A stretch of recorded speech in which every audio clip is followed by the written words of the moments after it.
Welcome to the Salmon Runs YouTube. Enjoy the video. You begin by roasting bones and aromatics to build depth. This Maillard browning creates the savory backbone of your broth.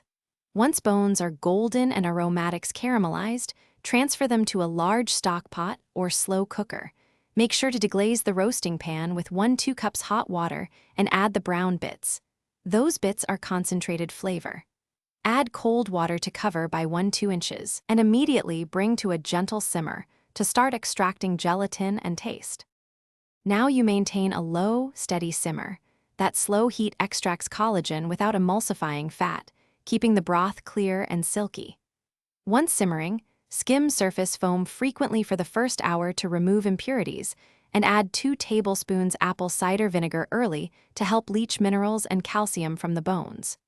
Continue to simmer for 12 to 24 hours. Make sure to add delicate herbs like parsley and thyme only in the final 1 to 2 hours to preserve their fresh note. To finish, you remove large solids and strain the liquid through a fine mesh and then cheesecloth.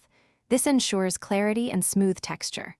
Once cooled, refrigerate until the fat solidifies on top. You can scrape it off for a leaner broth or leave some for mouthfeel.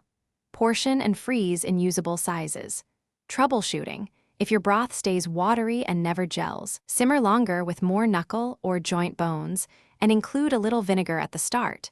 That usually fixes weak gelatin extraction. Thanks for watching. Consider subscribing if we helped you.